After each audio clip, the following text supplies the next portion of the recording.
Hi guys, कैसे हैं आप सब। और आपके सामने है सेकंड लेसन। इससे पहले मैं फर्स्ट लेसन अपलोड कर चुका हूं। देखिए, एक दो बार वीडियो देखेंगे तो आपको कोई भी दिक्कत नहीं रहेगी। प्रत्येक प्रश्न का जो उत्तर है बड़े ही अच्छे तरीके से आपको एक्सप्लेन करके मैं आपको बताऊंगा, है ना। वीडियो को लाइक और चैनल सब्सक्राइब जरूर करें। कमेंट बॉक्स में वह लिखें जो आपको कन्फ्यूजन है, और अगर कुछ भी कन्फ्यूजन ना है तो अपना नाम जरूर लिखें और लिखें जरूर, ठीक है। वीडियो को लाइक करें। चलिए शुरू करते हैं। पहला प्रश्न जो सेकंड लेसन का है, पहला प्रश्न का है कि संसाधन के रूप में लोग से आप क्या समझते हैं। तो देखिए, आपको मैं बताना चाहता हूँ कि एक तो होता है प्राकृतिक संसाधन, जैसे कि हवा हुई, है ना, जल हुआ, खनिज हुई, तेल हुआ, पेट्रोलियम हुआ। उससे भी किसी देश का विकास प्रभावित होता है ना। खनिज हुए, जैसे जहाँ जितना खनिज होगा लोगों को रोजगार भी मिलेगा और वहाँ का विकास ही होगा। उसी प्रकार मानव खुद, जो मानव है, तो ये प्राकृतिक संसाधन हुए ना, जितने भी प्रकृति के द्वारा दिए जाते हैं।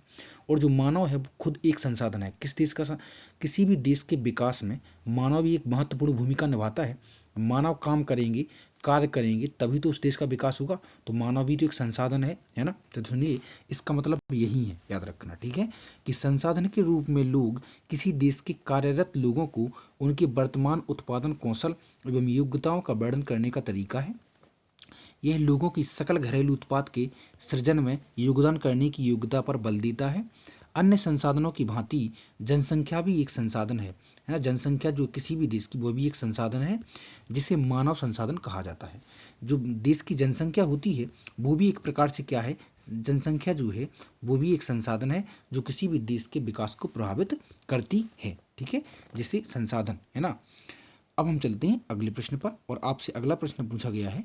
देखिए, सेकंड क्वेश्चन है आपके सामने कि मानव संसाधन भूमि एवं भौतिक पूंजी जैसे अन्य संसाधनों से कैसे भिन्न है। अब मानव संसाधन भूमि, है ना, भूमि एवं भौतिक पूंजी जैसे, भौतिक मतलब जानते हैं, है ना, टचबल, मतलब जिसको हम टच कर सकते हैं, भौतिक पूंजी, है ना। तो भौतिक पूंजी जैसे अन्य संसाधनों से कैसी अलग है ना। जैसे प्राकृतिक संसाधन है, जैसे खनिज हुआ, पेट्रोलियम हुआ, है ना, पहाड़ हुए, पानी हुआ, हवा हुई, ये सब संसाधन है प्राकृतिक, प्रकृति से मिली हुई संसाधन है, इनका हम उपयोग करते हैं। उसी प्रकार जो मानव संसाधन है वो इनसे कैसे अलग है। तो सुनिए, कुछ लोग यह मानते हैं कि जनसंख्या एक दायित्व है ना, ना कि परिसंपत्ति, ना कोई संपत्ति नहीं है। किंतु ये सच नहीं है। लोगों को एक परिसंपत्ति बनाया जा सकता है, एसेट्स बनाया जा सकता है, एक संपत्ति, इसका हम उपयोग कर सकते हैं। कैसे? यदि हम उनमें शिक्षा, प्रशिक्षण एवं चिकित्सा सुविधाओं के द्वारा निवेश करें। निवेश मतलब इन्वेस्टमेंट। उनके अंदर अगर इन चीज़ों का हम समावेश कर दें, है ना, इन चीज़ों का, जिस प्रकार भूमि, जल, वन, खनिज आदि हमारे लिए बहुमूल्य प्राकृतिक संसाधन है, उसी प्रकार मनुष्य भी एक बहुमूल्य संसाधन है। अब भाई, जितने भी ये चीज़ें हैं, भूमि हुआ, जल हुआ, वन हुआ, ये सब अपने आप तो उपयोग हो नहीं जाएंगी ना। करेगा तो इनको मानव ही उपयोगी, है ना। उसी प्रकार मानव भी एक बहुमूल्य संसाधन है। लोग राष्ट्रीय परिसंपत्तियों के उपभोक्ता मात्र नहीं है। राष्ट्रीय परिसंपत्तियां मतलब कि जो राष्ट्र, जो देश में संपत्तियां होती हैं, सार्वजनिक चीजें, उनका उपभोक्ता मात्र मतलब कि ऐसा नहीं है कि केवल उनका उपभोग करे, उनका उपयोग करे, अपितु वे राष्ट्रीय संपत्तियों के उत्पादक भी हैं। वे भी वही उत्पादक भी करते हैं, वही उपभोग भी करते हैं। वास्तव में मानव संसाधन अन्य संसाधनों से, जैसे कि भूमि तथा पूंजी की अपेक्षाकृत श्रेष्ठ, उनसे भी श्रेष्ठ है, क्योंकि वे भूमि एवं पूंजी का प्रयोग करते हैं। भूमि एवं पूंजी स्वयं उपयोग नहीं हो सकते ना, तो कौन उपयोग करता है, कौन उनको उपयोगी बनाता है? मानव स्वयं उनको उपयोगी बनाता है, इसलिए वे उनसे श्रेष्ठ है, ठीक है। अब हम चलते हैं अगले प्रश्न पर। देखिए, अगला प्रश्न आपसे पूछा गया है कि मानव पूंजी निर्माण में शिक्षा की क्या भूमिका है। तो देखिए, अब शिक्षा की तो बहुत भूमिका है, चाहे किसी भी देश में हो, है ना। विकसित देश शिक्षा के बल पे ही विकसित हो सकता है। तो सुनिए, इसका उत्तर है कि मानव पूंजी निर्माण अथवा मानव संसाधन विकास में शिक्षा की बहुत महत्वपूर्ण भूमिका है। तो जी पॉइंट तो आप खुद लग सकते हैं, इसमें कोई दिक्कत नहीं है। शिक्षा एवं कौशल, कौशल मतलब होता है स्किल, ना, किसी के पास कोई कला होती है ना, वही कौशल होता है। शिक्षा एवं कौशल किसी व्यक्ति की आय को निर्धारित करने वाले मुख्य कारण है। किसी भी व्यक्ति के पास अगर अच्छी कौशल है, शिक्षा है, जैसे इंजीनियर होता है तो उसके पास एक कला होती है ना, कोई भी डिजाइन, मटेरियल या कोई आर्किटेक्ट करने की। किसी बच्चे की शिक्षा और प्रशिक्षण पर किए गए निवेश के बदले में वह भविष्य में अपेक्षाकृत अधिक आय अधिक आय एवं समाज में बेहतर योगदान के रूप में उच्च प्रतिफल दे सकता है। उच्च प्रतिफल मतलब अगर वो एक अच्छा पढ़ा लिखा और इंटेलिजेंट बन जाए तो वो एक अच्छा प्रतिफल लेना समाज के लिए कुछ ना कुछ अच्छा करेगा। शिक्षित लोग अपने बच्चों की शिक्षा पर अधिक निवेश करते पाए जाते हैं। इसका कारण यह है कि उन्होंने स्वयं के लिए शिक्षा का महत्व जान लिया है कि शिक्षा का कितना महत्व है। आज हम आप भी पढ़ रहे हैं तो किस लिए, आपको हमें पता है कि शिक्षा का कितना महत्व है। यह कहने की आवश्यकता नहीं है कि यह शिक्षा ही है जो एक व्यक्ति को उसके सामने उपलब्ध आर्थिक अवसरों का बेहतर उपयोग करने में सहायता करती है। अगर आप शिक्षित हैं तो आपके सामने आपके विकास के लिए जितने भी मटेरियल होंगे सामने या आपके लिए अवसर होंगे तो आप उनको भुना लेंगे, उन अवसरों का उपयोग करेंगे। अगर आप शिक्षित नहीं हैं तो वो अवसर आपके लिए बेकार जाएंगे, याद रखना। ठीक है।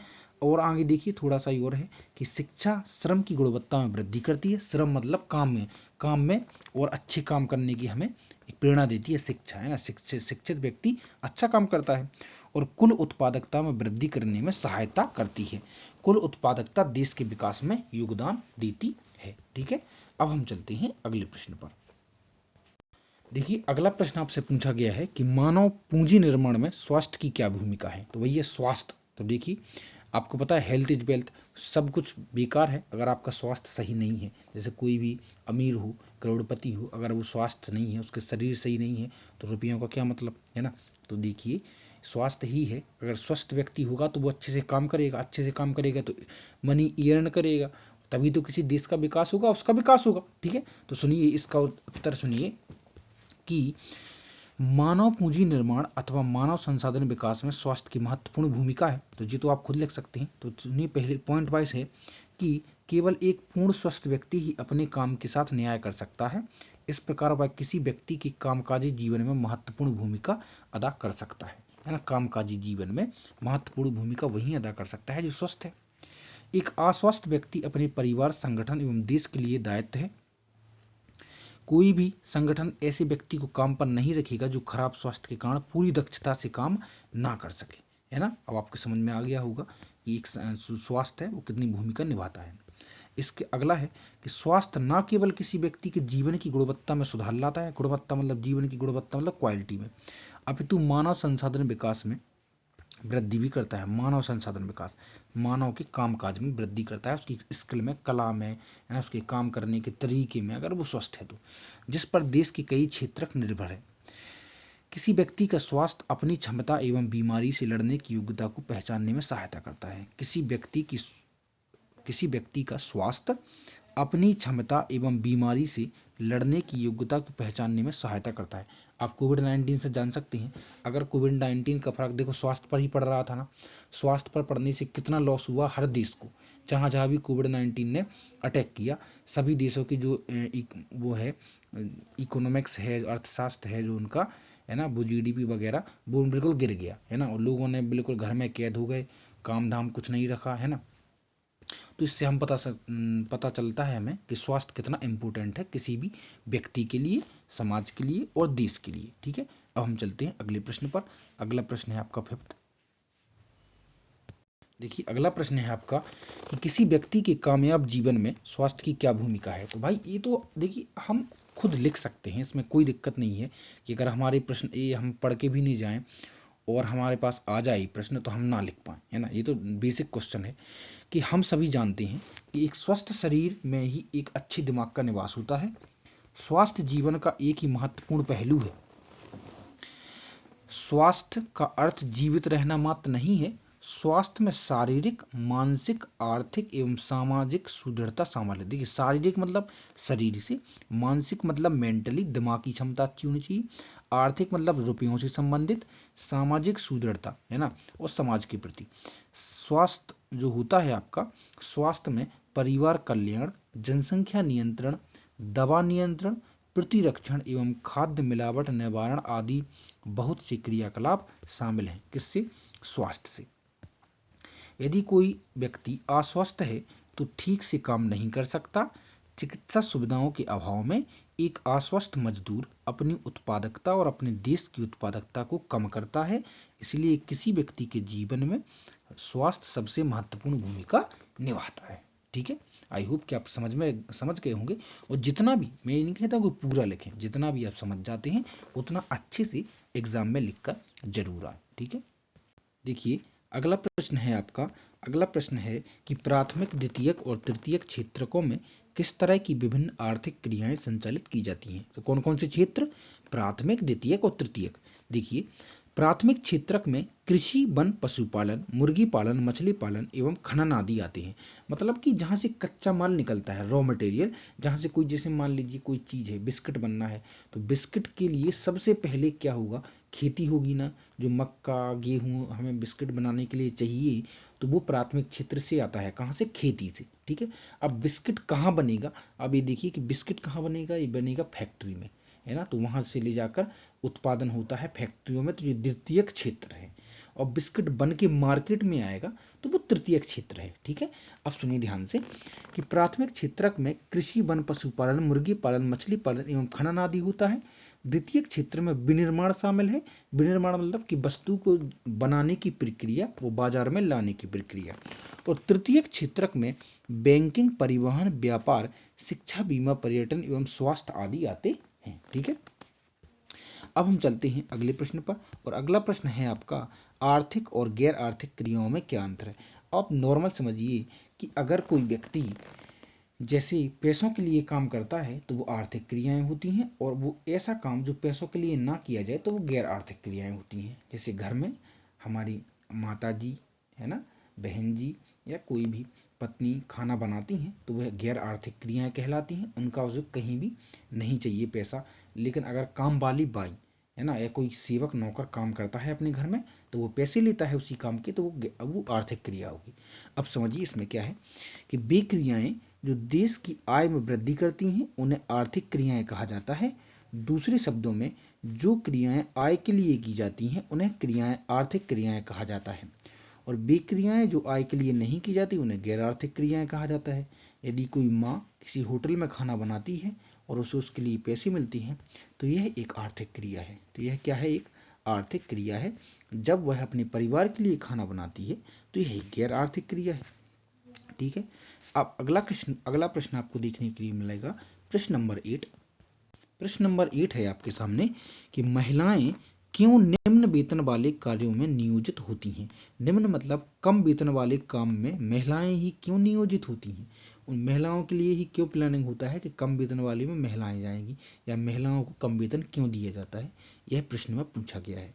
तो सुनिए, इसका उत्तर है कि महिलाएं निम्नलिखित कारणों से निम्न वेतन वाले कार्यों में नियोजित होती हैं। पहला आपका कारण है कि बाजार में किसी व्यक्ति की आय निर्धारित में शिक्षा महत्वपूर्ण कारकों में से एक है।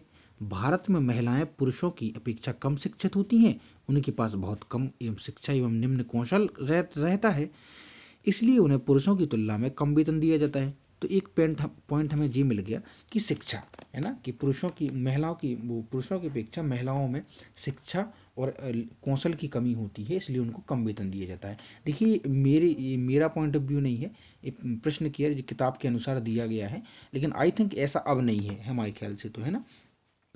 दूसरा क्या है? दूसरा आपको देखने के लिए मिलेगा, ज्ञान व जानकारी के अभाव में महिलाएं संगठित ज्ञान व जानकारी के अभाव में महिलाएं संगठित कार्यों क्षेत्रों में कार्य करती हैं, उन्हें कम मजदूरी देते हैं, उन्हें अपने कानूनी अधिकारों की जानकारी भी नहीं है कि उनको कितना वेतन मिलना चाहिए, क्या कैसा, उनको कोई जानकारी नहीं है।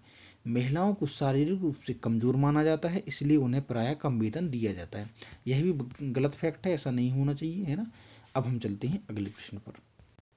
अगला प्रश्न है कि बेरोजगारी का अर्थ क्या है। तो आप बताएंगे बेरोजगारी का अर्थ क्या है। तो सुनिए, बेरोजगारी शब्द की आप कैसे व्याख्या करेंगे।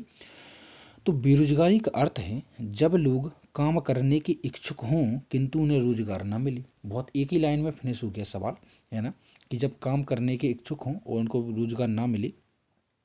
यह स्थिति विकसित देशों की अपेक्षा विकासशील देशों में अधिक देखने में आती है। विकसित देशों की अपेक्षा विकासशील देशों में अधिक देखने में आती है। कामगर जनसंख्या से में 25 से 59 वर्ष की आयु वर्ग के लोग आते हैं। काम वर्ग मतलब जो कम मजदूर वगैरह होते हैं काम करने वाले, उनमें 25 से 59 वर्ग की आयु के बीच वाले जो व्यक्ति होते हैं वो ज़्यादा आते हैं, है ना। क्योंकि 25 वर्ष की आयु तक तो लोग क्या करते हैं, पढ़ाई लिखाई करते हैं, है ना, अध्ययन में रहते हैं इसलिए। और 60 वर्ष की आयु के बाद तक वो रिटायर्ड हो जाते हैं काम धाम से। तो इसलिए इसी जो उम्र के बीच के लोग ज़्यादा कामगर होते हैं। और आप बेरोजगारी समझ ही गए हैं कि क्या है, कि अगर काम करने के इच्छुक भी हैं फिर भी काम ना मिले तो वह स्थिति बेरोजगारी है। स्थिति है, बेरोजगारी क्या है, एक प्रकार की स्थिति। अगला है प्रच्छन्न और मौसमी बेरोजगारी में क्या अंतर है। तो पहले अपन समझ लेते हैं प्रच्छन्न बेरोजगारी। तो सुनिए ध्यान से कि जो प्रच्छन्न बेरोजगारी क्या है। तो प्रच्छन्न बेरोजगारी में लोग नियोजित प्रतीत होते हैं जबकि वास्तव में वे उत्पादकता में कोई योगदान नहीं कर रहे होते हैं। प्रच्छन्न बेरोजगारी में लोग पढ़े लिखे लगते हैं, सब कुछ बढ़िया होता है, लेकिन एक्चुअली में वो बिल्कुल काम नहीं करते हैं। और उत्पादकता जो देश की जो विकास होने के लिए जो इनकम है ना, जीडीपी है, उसमें कोई भी ग्रोथ हो रही होती है जो, उसमें कोई भी अपना योगदान नहीं देते। ऐसा प्रायः किसी क्रिया से जुड़े परिवार के सदस्यों के साथ होता है। काम में 5 लोगों की आवश्यकता है किंतु उसमें 8 लोग लगे हुए हैं, जहाँ 3 लोग अतिरिक्त हैं। यदि इन 3 लोगों को हटा दिया जाए तो भी उत्पादकता कम नहीं होगी, है ना, कम नहीं होगी, मतलब जितनी उत्पादकता होती है उतनी हो रही है, लोग ज़्यादा लगे हैं। अगर लोगों को कम भी कर दिया जाए तो भी जो माल जितना बन रहा है उतना ही बनेगा। ये 3 लोग प्रच्छन्न बेरोजगारी में शामिल हैं, है ना। आई होप कि आप समझ गए होंगे। और दूसरा है मौसमी बेरोजगारी। तो मौसमी बेरोजगारी समझ लीजिए क्या है, कि मौसमी बेरोजगारी तब होती है जब वर्ष के कुछ महीनों के दौरान लोग रोजगार नहीं खोज पाते। कुछ महीनों के दौरान, जैसे खेती किसानी करने वाले लोग हैं, पानी बरसे तो ठीक है और नहीं बरसे तो, एक मिनट, तो सुनिए कि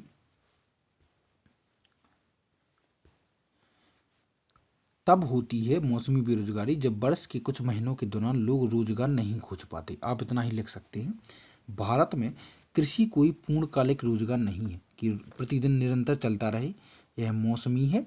इस प्रकार की बेरोजगारी कृषि में पाई जाती है।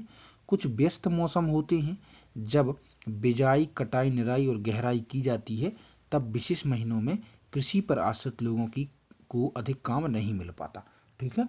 अब खेती किसानी तो ऐसी है कि मौसम के अनुसार होती है, ऐसा तो है नहीं कि निरंतर चलती रहे, ठीक है, नौकरी जैसी। अब हम चलते हैं अगले प्रश्न पर। अगला प्रश्न है आपका, देखिए अगला प्रश्न है कि शिक्षित बेरोजगारी भारत के लिए एक विशेष समस्या क्यों है। शिक्षित बेरोजगारी, शिक्षित बेरोजगारी का मतलब है कि लोग शिक्षित भी हैं, पढ़े लिखे भी हैं, उनके पास पूरी डिग्रियां भी हैं, फिर भी वो बेरोजगार हैं। ठीक है, तो इसका कारण क्या है ये बताना है। भारत के लिए एक समस्या भी है। तो देखिए, शिक्षित बेरोजगारी शहरों में एक सामान्य परिघटना बन गई है। मैट्रिक, स्नातक और स्नातकोत्तर डिग्रीधारी अनेक युवा रोजगार पाने में असमर्थ हैं। एक अध्ययन में यह बात सामने आई है कि मैट्रिक की अपेक्षा स्नातक एवं स्नातकोत्तर डिग्री धारकों में बेरोजगारी अधिक तेजी से बढ़ रही है ना। एक विरोधाभासी जनशक्ति स्थिति सामने आती है। विरोधाभासी जनशक्ति स्थिति सामने आती है क्योंकि कुछ वर्गों में अतिशेष जनशक्ति, अन्य क्षेत्रों में जनशक्ति की कमी के साथ साथ विद्यमान है। एक ओर तकनीकी अर्हता प्राप्त लोगों में बेरोजगारी व्याप्त है, जबकि दूसरी ओर आर्थिक समृद्धि के लिए जरूरी तकनीकी कौशल की कमी है। आप सोचिए कि देश के विकास के लिए स्किल की कमी है, टेक्निकल की कमी है, लेकिन लोग कितने पढ़े लिखे हैं। आप ये सोचिए, विरोधाभास की स्थिति पैदा होती है कि लोग पढ़े हैं और देश विकसित नहीं है। उपरोक्त के प्रकाश में हम यह कह सकते हैं कि शिक्षित बेरोजगारी भारत के लिए एक विशेष समस्या है। क्यों है? क्योंकि यहाँ पर जो पढ़ाई की जाती है उसका स्तर हमारे ख्याल से बिल्कुल सही नहीं है। टेक्निकल चीज़ों को कम जो है महत्व दिया जाता है यहाँ पे। खैर अब तो जो है शिक्षा स्तर जो है तेजी से बढ़ रहा है और लोग भी पढ़ाई के प्रति जागरूक हो रहे हैं। अगला प्रश्न है कि आपके विचार से भारत किस क्षेत्र में रोजगार के सर्वाधिक अवसर सृजित कर सकता है, आपको बताना है। तो देखिए, हमारी अर्थव्यवस्था में श्रम का एक बड़ा अवशोषक क्षेत्र कृषि है, किंतु हाल ही के वर्षों में प्रच्छन्न बेरोजगारी के कारण इस क्षेत्र में गिरावट आई है। प्रच्छन्न बेरोजगारी में मैंने बताया था कि मान लीजिए कि किसी काम के लिए कितनी 4 व्यक्ति जो हैं 4 व्यक्ति चाहिए, लेकिन एक घर के अगर उसमें 10 व्यक्ति हैं तो 10 ही उस काम को लगे हुए हैं। अब काम तो उतना ही हो रहा है जितना होना चाहिए, लेकिन उसमें जो 4 व्यक्ति थे वो भी उतना ही काम करेंगे और 10 व्यक्ति हैं तो वो भी उतना ही काम कर रहे है ना। तो उत्पादकता में तो कोई बढ़ोतरी नहीं हो रही ना, है ना। तो बस यही प्रचंड बेरोजगारी थी कि अगर हम हटा भी दें, 6 व्यक्तियों को भगा भी दें, तो उसमें कोई भी उत्पादन में कोई भी कमी नहीं आएगी। तो यही प्रचंड बेरोजगारी है, मैंने बता दिया था। तो प्रचंड बेरोजगारी के कारण इस क्षेत्र में गिरावट आई है कृषि में। कृषि क्षेत्र में अधिशेष श्रमिक द्वितीय या तृतीय क्षेत्रक में जाना चाहते हैं। द्वितीय क्षेत्रक में श्रम का सबसे बड़ा अवशोषक लघु स्तर विनिर्माण क्षेत्र मतलब फैक्ट्रियां। तृतीय क्षेत्रक में श्रम का सबसे बड़ा अवशोषक विनिर्माण क्षेत्र है। तृतीय क्षेत्रक में कई नई सेवाओं का आगमन हुआ है टेक्निकल में, जैसे कि बैंकिंग व्यवस्था है, इस प्रकार से जैसे कि बायोटेक्नोलॉजी और सूचना प्रौद्योगिकी आईटी, है ना, आईटी इंफॉर्मेशन टेक्नोलॉजी। हाल ही के वर्षों में बीपीओ अथवा कॉल सेंटर उद्योग में सर्वाधिक नौकरियों के अवसर पैदा हुए हैं। कॉल सेंटर आपने शहरों में देखा होगा, हर प्रकार की कॉल सेंटर है, बड़ी बड़ी कंपनियों के कॉल सेंटर है ना। कृषि कॉल सेंटर है, मतलब जितनी भी बड़ी कंपनियां हैं वो अपनी कॉल सेंटर खोल लेती हैं, जिससे ग्राहकों तक उनकी जो है परेशानियों का समाधान किया जा सके। मध्यम रूप से शिक्षित युवा वर्ग के लिए वरदान साबित हुए हैं क्या कॉल सेंटर। अगला प्रश्न आपका 13वां प्रश्न है, इस प्रकार से देखिए। अगला प्रश्न है, क्या आप शिक्षा प्रणाली में शिक्षित बेरोजगारी की समस्या दूर करने के लिए कुछ उपाय सुझा सकते हैं। क्या आप शिक्षा प्रणाली में जो शिक्षित बेरोजगारों की समस्या को दूर करने के लिए कुछ उपाय सुझा सकते हैं। तो देखिए, शिक्षा प्रणाली जो है इसमें जो शिक्षित बेरोजगार हैं उनकी समस्या के लिए मैं बताऊं तो इसमें इस प्रकार से दिया गया है कि पहला दिया गया है कि केवल किताबी ज्ञान की अपेक्षा अधिक तकनीकी शिक्षा दी जाए, टेक्निकल चीज दी जाए, है ना। किताबी ज्ञान कम, टेक्निकल चीज, प्रैक्टिकल ज़्यादा उनको बताया जाए। शिक्षा को अधिक कार्योन्मुखी बनाया जाना चाहिए। एक किसान के बेटे को साधारण स्नातक की शिक्षा देने की अपेक्षा इस बात का प्रशिक्षण दिया जाना चाहिए कि खेत में उत्पादन कैसे बढ़ाया जाए। बहुत बढ़िया बात कही है ना, जिससे कि जो खेती का उत्पादन है वो बढ़ेगा। और शिक्षा को लोगों को स्वावलंबी एवं उद्यमी बनाने के लिए प्रेरित करना चाहिए।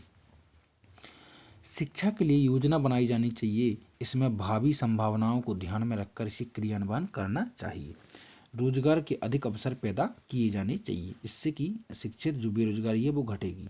अगला प्रश्न है, प्रश्न नंबर 14 है, क्या आप कुछ ऐसे गांव की कल्पना कर सकते हैं जहां पहले रोजगार का कोई अवसर नहीं था लेकिन बाद में बहुतायत हो गया। तो सुनिए, हाँ, मुझे अपने माली द्वारा सुनाई गई कहानी याद आती है। उसमें बताया गया कि कुछ वर्ष पूर्व उसके गांव में सभी मूलभूत सुविधाओं जैसे कि स्कूल, अस्पताल, सड़कों, बाजारों और यहाँ तक कि पानी बिजली की उचित आपूर्ति का अभाव था, है ना, यानी कमी थी इन चीज़ों की। लोगों की पंचायत का ध्यान इन सभी समस्याओं की ओर आकर्षित किया। लोगों ने, है ना, गांव के लोगों ने पंचायत की ओर। पंचायत ने एक स्कूल खोला, इसमें कई लोगों को रोजगार मिला। जल्द ही गांव के बच्चे वहां पढ़ने लगे और वहां कई प्रकार की तकनीकी का विकास हुआ। अब गांव के लोगों के पास बेहतर शिक्षा, स्वास्थ्य सुविधाएं एवं पानी बिजली भी है, उचित आपूर्ति उपलब्ध थी। सरकार ने भी जीवन स्तर को सुधारने के लिए विशेष प्रयास किए थे। कृषि एवं गैर कृषि क्रियाएं भी अब आधुनिक तरीकों से की जाती हैं। आधुनिक मतलब मॉडर्न तरीके से, ना कि ट्रेडिशनल। ठीक है, ट्रेडिशनल मतलब पुरानी, पारंपरिक तरीके मतलब पुराने, और आधुनिक तरीके मतलब नए प्रकार के, जैसे कि हार्वेस्टिंग हुआ, थ्रेसिंग हुआ, है ना, इन प्रकार से, है ना, सीड ड्रिल हुआ, सिंचाई की भी नई व्यवस्थाएं आ चुकी हैं उस तरह से। अब हम चलते हैं अगले प्रश्न पर। देखिए, लास्ट प्रश्न है बट नॉट लीस्ट, प्रश्न नंबर 15 कि किस पूंजी को आप सबसे बढ़िया मानते हैं। भूमि, श्रम, भौतिक पूंजी और मानव पूंजी, और क्यों बताना है आपको। तो सुनिए कि जिस प्रकार भूमि, जल, वन, खनिज हमारे लिए बहुमूल्य प्राकृतिक संसाधन हैं, उसी प्रकार लोग भी बहुमूल्य संसाधन हैं। अब आप ये देखिए कि भूमि, जल, वन, खनिज हमारे संसाधन हैं। जब लोग इनका उपयोग करेंगे तभी तो ये उपयोगी माने जाएंगे, है ना। तो उपयोग कौन करेगा, लोग। उनको उपयोगी कौन बनाएगा, लोग ही तो बनाएंगे। तो लोग ही तो सबसे बड़े संसाधन हुए ना। अब खुद अपने आप तो वो उपयोगी हो नहीं जाएंगे, है ना। लोग राष्ट्रीय परिसंपत्तियों के उपभोक्ता मात्र नहीं हैं, अपितु वे राष्ट्रीय परिसंपत्तियों के उत्पादक भी हैं। यानी वही चीज़ों को उत्पाद भी करते हैं और वही उपभोग भी करते हैं, याद रखना। वास्तव में मानव संसाधन अन्य संसाधनों जैसे कि भूमि पूंजी की अपेक्षाकृत श्रेष्ठ है, यानी बढ़िया है और अच्छा है उनसे, क्योंकि वे भूमि एवं पूंजी को प्रयोग करते हैं। भूमि एवं पूंजी स्वयं उपयोग नहीं हो सकती। यदि हम लोगों में शिक्षा, प्रशिक्षण एवं चिकित्सा सुविधाओं के द्वारा निवेश करें तो जनसंख्या के एक बड़े भाग को परिसंपत्ति में बदला जा सकता है। हम जापान का उदाहरण सामने रखते हैं। जापान के पास कोई प्राकृतिक संसाधन नहीं थे। इस देश के ने अपने लोगों पर निवेश किया, विशेषकर शिक्षा और स्वास्थ्य के क्षेत्र में। अंततः इन लोगों ने अपने संसाधनों का दक्षतापूर्ण उपयोग करने के बाद नई तकनीकी विकसित करते हुए अपने देश को समृद्ध एवं विकसित बना दिया। इस प्रकार मानव पूंजी अन्य सभी संसाधनों की अपेक्षा बहुत महत्वपूर्ण है। आई होप गाइस कि आपको समझ में जरूर आया होगा। कमेंट बॉक्स में लिखें और वीडियो को लाइक करें और मिलते हैं अगले वीडियो में। Take care, bye bye, see you.